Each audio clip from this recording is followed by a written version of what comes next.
Fala galera da Fiel, quer ficar por dentro de tudo que acontece no Corinthians? Segue, deixa o like e fique por dentro de todas as novidades. Vamos repercutir aí o que a mídia tem falado do Corinthians. Do Memphis?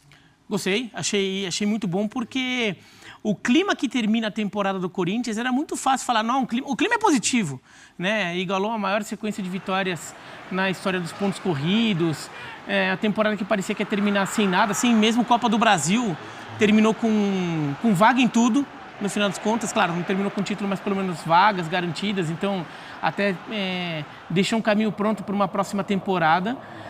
Mas não tem que se contentar com isso, porque no final das contas o Corinthians, como clube, tem vários problemas, mas com o time em campo, é um clube que gasta um dinheiro para ter um time forte em campo. E não vinha tendo um time tão forte assim, mas o time do final do ano é bom. Esse time que termina a temporada não ganhou 9 jogos à toa, só por osmose, ganhou porque é bom, mas precisa acreditar nisso. E de fato, nos confrontos contra o Flamengo e contra o Racing, ficou uma sensação de que esse time poderia ter feito mais. Ficou uma sensação de que dava para ter passado pelo Racing e pelo Flamengo, pelas circunstâncias do confronto, que é o Flamengo ficar com 1 a menos ainda no começo do jogo, ali no meio do primeiro tempo, dava para pensar num Corinthians tendo feito alguma coisa a mais nesses 2 confrontos. E não é só que não fez, né? Mas acabou nem competindo, não é nem que passou perto. Jogo contra o Flamengo controla o jogo com 1 a menos. Jogo contra o Racing faz 2 a 1 e o Corinthians não tem nenhuma finalização minimamente perigosa no segundo tempo inteiro. Então faltou alguma coisa. Eu até acho que existe um álibi ali, os jogadores podem querer usar como álibi o fato de que a prioridade era o brasileiro, sair do rebaixamento do brasileiro naquele momento. É verdade, era mesmo. Mas acho que o Memphis ali no dia a dia, ele sentiu que faltou ainda um pouco aquela confiança extra, de repente alguma coisa do treino, aquele sangue nos olhos ali para pensar, não, grande de aquele olhar meio de predador, de quem está indo ali, o mata-mata tem muito isso, né? O confronto de mata-mata em relação ao confronto de pontos corridos. Então, de repente, ele sentiu que faltou aquele olhar de predador nos jogadores, de estamos indo ali para a batalha ali naquele jogo, a gente só sai daqui com a vitória.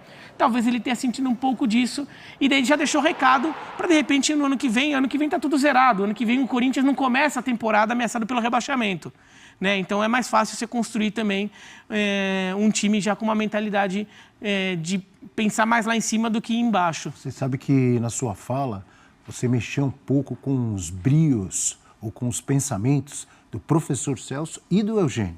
Do professor Celso, o Eugênio até já sabe. Quando você falou do Racing, que o Corinthians podia ter feito mais, que o Corinthians praticamente não teve finalização, o professor logo pensou naquela bola do Garro, que o Garro podia ter... Ele não esquece. Ele não esquece. Todo dia o professor fala disso. Ele tem pesadelos diários. Ele tem pesadelos. Mas a imagem, para mim, foi o segundo tempo em que o Corinthians não faz nada. Já atrás, no marcador, você tinha motivo para pressionar e não pressiona. É verdade. E mesmo quando toma a virada, ainda tem um lance do Yuri Alberto que o goleiro Arias sai, faz uma boa defesa e depois o Corinthians murcha. É verdade, não houve um segundo tempo. É claro que um jogador do tamanho do Memphis vai lamentar, tendo visto... ele só assistiu na Copa do Brasil, né? Ele não podia jogar. Mas principalmente na Sul-Americana, ele vai lamentar o quase. Agora, tudo tem um momento, né? Naquele momento, a prioridade do Corinthians era outra. Isso faz parte da adaptação do Memphis ao futebol brasileiro também. É uma situação bastante incomum essa que o Corinthians viveu. Tinha 2 semifinais, mas ao mesmo tempo tinha uma questão de sobrevivência. Aí é que eu falei que mexeu com o Eugênio, é a zona de influência que o Eugênio sonha com isso. O Bira chamou apropriadamente de álibi, o Corinthians tem esse álibi. E é uma situação muito parecida, guardadas as proporções. Esse sentimento depois do alívio, vamos jogar bola, vários outros clubes tiveram essa sensação. O Vasco, com o Ramon, eu lembro que se falava agora, vamos ver o Ramon tentando propor um pouco mais. O Bahia do Rogério Ceni, no ano passado, lembra que se falava? O Rogério falou, olha, eu não estou podendo jogar do jeito City, me cobrem isso no ano que vem. E agora é a vez do Corinthians. O Corinthians tem uma ótima base. Se trouxer reforços pontuais, ao contrário do ano passado nessa época. No passado, nessa época, teve que montar um time novo, do zero, tateando. liberou meio time, Gil, Juliano, isso não aconteceu. O Corinthians fecha o ano com um time muito melhor do que se imaginava que teria. Então agora é não fazer bobagem. E é importante a fala desse rapaz. O Depay falou que ele foi recebido como uma família o receberia, mas tem muito dele também. Ele, desde que pisa no Brasil, ele aparece comprometido com a causa. Com o cabelo lá do escudo do clube, com a faixinha, com o CP, que já virou uma marca. Isso, trabalhando forte, reconhecendo que não estava no seu melhor estado físico. Ele reconheceu e falou sobre isso. E trabalhou muito para estar bem fisicamente e mostrou que estava depois. Um cara muito humilde para quem ele é. Todo mundo sentiu isso. Ele passa isso. Né? Ele passa E esse reencontro com as raízes dele, isso é muito importante. Ele vem da Europa, mas ele tem raízes africanas, ele se identificou aqui. Então é um caso muito bonito, futebol à parte, é um caso muito bonito de se ver, um caso muito pessoal. Ele parece uma pessoa que eu não sei se ele vai ficar morando no Brasil, depois de profissional, mas fatalmente ele vai estar muito por aqui, ele está muito à vontade. Ô, Eugênio, a minha interpretação, assim, a impressão que eu tenho ao ver essa fala do Memphis Depay é que ele não se conforma de ver com esse futebol que o Corinthians jogou no final do ano, ele pensa assim, como que esse time estava brigando para não ser rebaixado? Mas talvez, como disse o professor, ele não tenha ideia de como estava o Corinthians antes dele chegar. É isso. Eu acho que ele, na verdade, eu não imagino que não interpretei a fala dele ali como um lamento. Eu acho que, assim, a compreensão é de que havia um momento muito difícil, ele chega como parte de um esforço do Corinthians para melhorar, e o time melhora na reta final da temporada. A arrancada do Corinthians, ela começa, para mim, ali nos jogos com Fortaleza, pela Sul-Americana, especialmente no primeiro jogo, ele atua muito bem fora de casa, o Fortaleza era favorito naquele duelo, ele passa por cima do Fortaleza, mas ele não estava ainda totalmente azeitado. Ele encontrou o Racing, que é um belo time de futebol, gente. As pessoas precisam entender. O Racing é merecido, justo, campeão da Copa Sul-Americana. Sem dúvida. Ele fez uma campanha fantástica. O Frontos jogou muita bola. Jogou bem e ele mereceu ser campeão. E no jogo contra o Corinthians, teve aquela bola que a história poderia ser diferente, mas o Bira lembrou. Depois o Racing tomou conta do jogo. Mas antes, o Corinthians tomava conta do jogo. O Racing não tinha feito absolutamente nada na partida. Onde eu acho que o Corinthians falhou mais, nesse confronto, foi no jogo de ida. E daí também por causa de algumas alterações do Ramon Dias, acho que o Ramon Dias não trabalhou bem naquele dia, em que o Corinthians perde a oportunidade de ceder o empate e perde a oportunidade de sacramentar. O clima não ajudou também, né? Não. Porque o jogo virou um polo aquático, e daí descaracteriza o jogo. Mas era mais aquele jogo. O jogo de volta, acho que foi do jeito que dava para imaginar. O Racing era um bom time mesmo, ganhar em casa, acho que não existe nada a se contestar muito nisso. Controlou o jogo, o Garro perdeu o gol, mas o Corinthians já estava surpreendendo naquele momento. Aquele primeiro tempo foi até meio surpreendente naquele período. Que era um momento do jogo que o Racing estava entrando na partida. Mas não foi tão curto, não. Foi uns 15, 20 minutos por aí. O Corinthians, mas o Racing tomou conta. O Racing tomou conta de um jogo que ele podia ter tomado 2-0. Podia. E até por isso, até pela qualidade do Racing a gente fala isso. Um time difícil como o Racing, o Corinthians ter tido aquele começo de jogo... Já era um sinal de que o Corinthians estava numa evolução e a partir daquele jogo ele decola. A partir daquele jogo ele decola. E tem essa sequência de 9 vitórias. Então eu acho que o que fica para todo mundo é: achamos uma pegada, achamos um ritmo, achamos um time. E esse time pode fazer em 2025 muito mais do que fez em 2024. Então, agora sim, agora que já a coisa foi azeitada, porque 24 é um ano de transição. Transição completa. É uma nova diretoria, um novo time. É um time completamente diferente do time de 2023, 2022, por aí. Mudou todo mundo. Tem o Yuri só lá. O resto é um outro Corinthians. Então, esse time engrenou na reta final do ano, 9 vitórias consecutivas, jogando futebol gostoso de ver, é bonito ver esse time jogar, é agradável, faz gols bonitos, trabalha bem a bola. E isso aponta para, em 2025 dá para a gente fazer mais que isso. A gente agora encaixou, tem um time que está formado, é claro, mudanças vão acontecer, isso é natural em qualquer equipe, reforços devem chegar para melhorar, qualificar ainda mais a equipe. E sim, o que ele coloca no final é: vamos brigar por títulos. Sim, Eu acho que o Corinthians está credenciado agora para brigar por títulos a partir do ano que vem. Ô, Eugênio, além do futebol, do bom futebol apresentado, da sequência de vitórias, a minha interpretação vai além. A interpretação do discurso do Memphis Depay.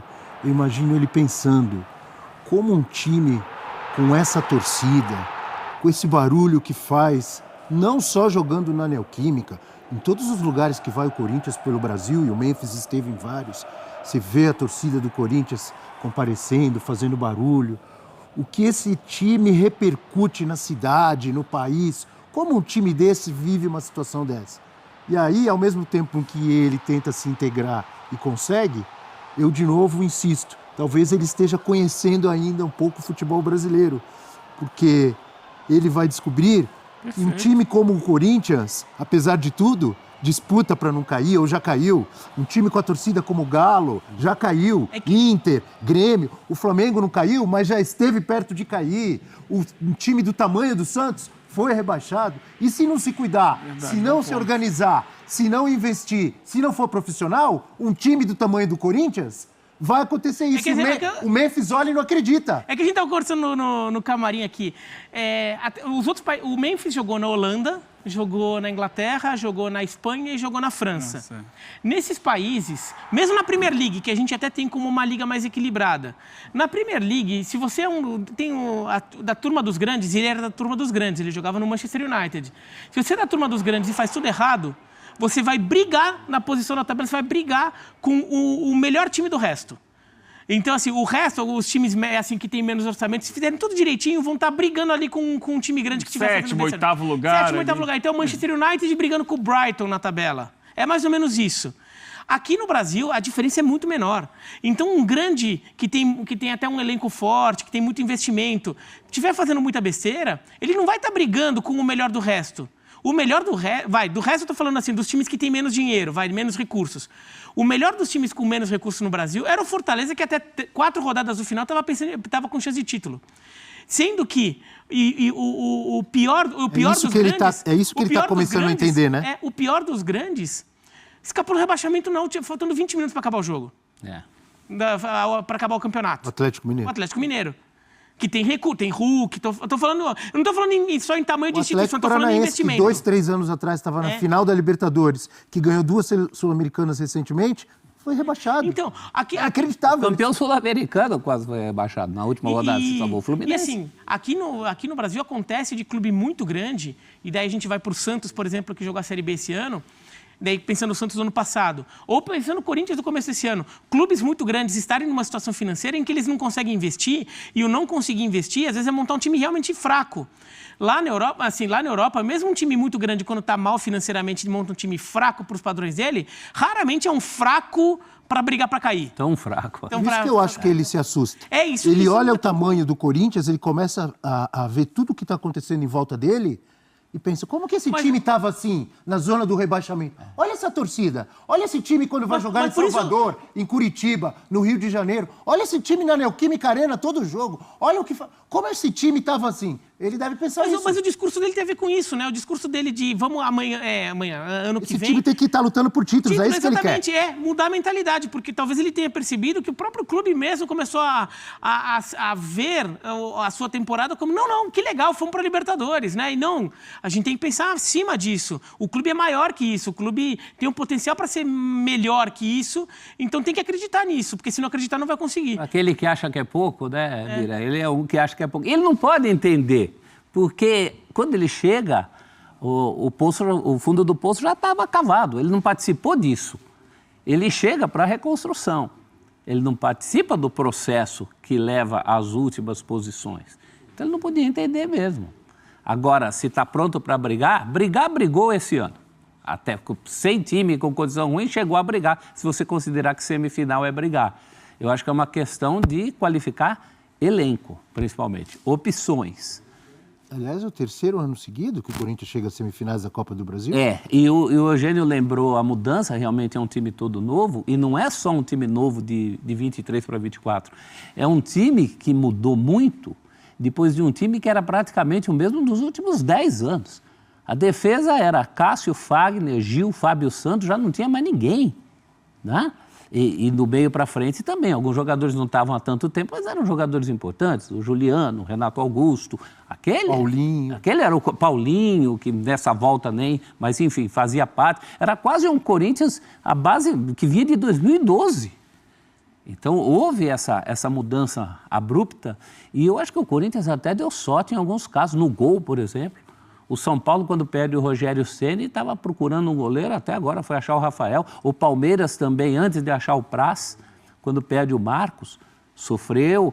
E o Corinthians, depois do Cássio, teve 2 goleiros, um que fica pouco, o Carlos Miguel, mas também muito marcante. Teve até sorte em achar uma reposição tão imediata. Então tem que aproveitar isso. Já que a sorte bafejou, daqui para frente tem que tornar ainda melhor o que já é bonzinho. É bom, mas tem que melhorar. Vamos dar uma olhadinha em alguns números, então, do Memphis Depay. Chegou causando no futebol brasileiro. Tá aí, ó. Professor, sua análise desses números. Ele simplesmente cumpriu o que prometeu. Uma das primeiras falas dele foi uma fala muito corajosa e rara no futebol de hoje em dia.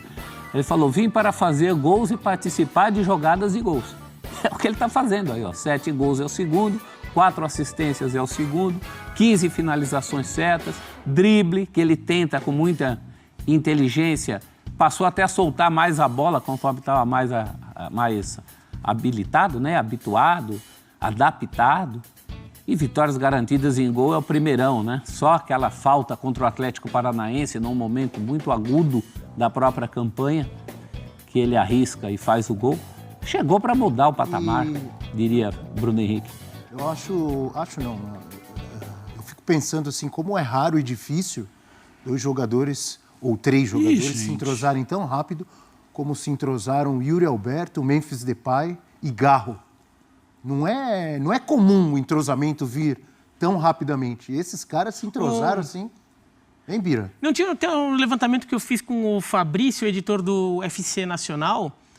É que assim, a gente fez esse levantamento, faltava ainda uns 3, 4 jogos para acabar, então eu não atualizei.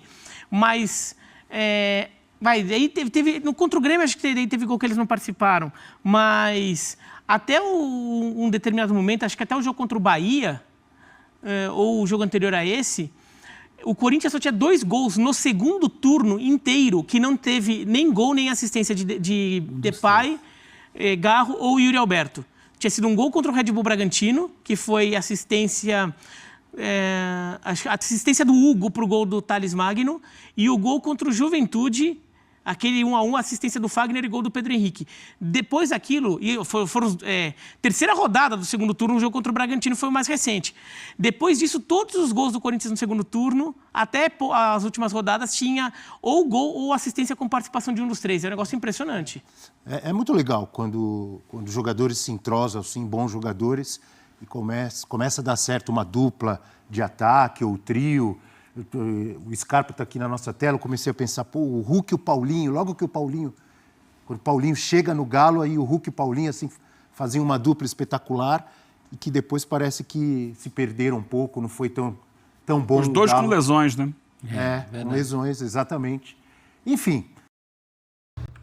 Bom, é de se elogiar a temporada do Memphis no Corinthians. Acho que nem o corintiano mais sonhador ia acreditar que ele ia se identificar tanto com a torcida quanto com o clube. Ele entendeu o que é o Corinthians. E eu acho que o Corinthians vem muito forte para 2025. A mídia deve estar pirando aí, tendo que falar tão bem, fazendo essa agenda positiva para o Corinthians.